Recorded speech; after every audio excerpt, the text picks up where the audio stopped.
Shemot chapter 32.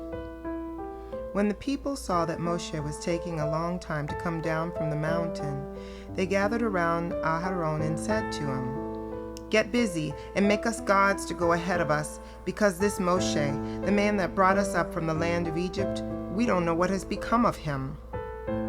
Aharon said to them, "Have your wives, sons, and daughters strip off their gold earrings and bring them to me."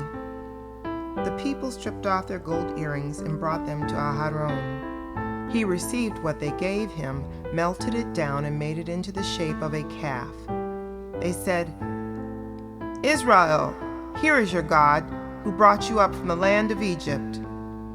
On seeing this, Aharon built an altar in front of it and proclaimed, "Tomorrow is to be a feast for Yehovah."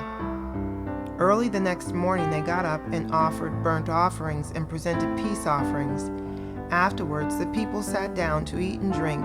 Then they got up to indulge in revelry. Yehovah said to Moshe, "Go down, hurry. Your people, whom you brought up from the land of Egypt, have become corrupt. So quickly they have turned aside from the way I ordered them to follow. They have cast a metal statue of a calf, worshipped it, sacrificed to it, and said, 'Israel, here is your God, who brought you up from the land of Egypt.'" Yehovah continued speaking to Moshe, "I have been watching these people, and you can see how stiff-necked they are. Now leave me alone so that my anger can blaze against them, and I can put an end to them. I will make a great nation out of you instead." Moshe pleaded with Yehovah his God. He said, "Yehovah, why must your anger blaze against your own people, whom you brought out of the land of Egypt with great power and a strong hand? Why let the Egyptians say, 'It was with evil intentions that he led them out, to slaughter them in the hills and wipe them off the face of the earth?' Turn from your fierce anger, relent, don't bring such disaster on your people. Remember Abraham, Yitzhak, and Israel, your servants, to whom you swore by your very self. You promised them, 'I will make your descendants as many as the stars in the sky, and I will give all this land I have spoken about to your descendants, and they will possess it forever.'" Yehovah then changed his mind about the disaster he had planned for his people. Moshe turned and went down from the mountain with the 2 tablets of the testimony in his hand, tablets inscribed on both sides, on the front and on the back. The tablets were the work of God, and the writing was the writing of God engraved on the tablets.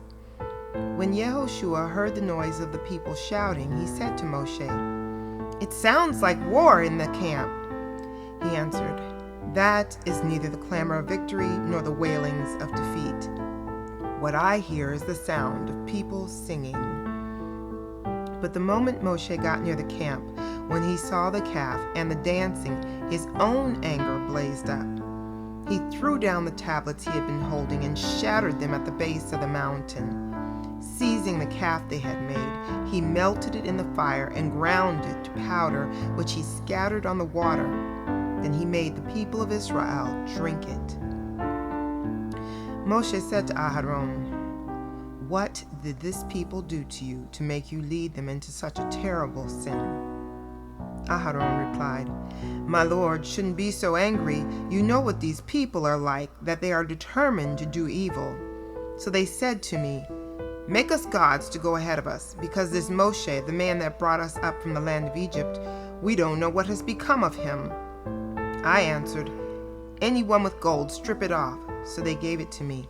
I threw it in the fire, and out came this calf." When Moshe saw that the people had gotten out of control, because Aharon had allowed them to get out of control to the derision of their enemies, Moshe stood at the entrance to the camp and shouted, "Whoever is for Yehovah, come to me."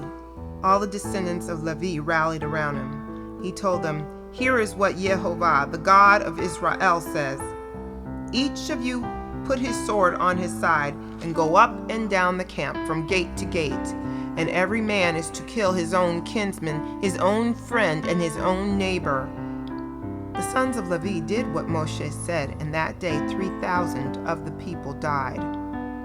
Moshe said, "You have consecrated yourselves today to Yehovah, because every one of you has been against his own son and against his own kinsmen, in order to bring a blessing on yourselves today." The next day Moshe said to the people, "You have committed a terrible sin. Now I will go up to Yehovah. Maybe I will be able to atone for your sin." Moshe went back to Yehovah and said, "Please, these people have committed a terrible sin. They have made themselves a god out of gold. Now if you will just forgive their sin. But if you won't, then I beg you, blot me out of your book which you have written." Yehovah answered Moshe, "Those who have sinned against me are the ones I will blot out of my book. Now go and lead the people to the place I told you about. My angel will go ahead of you. Nevertheless, the time for punishment will come, and then I will punish them for their sin." Yehovah struck the people with a plague because they had made the calf, the one Aharon made.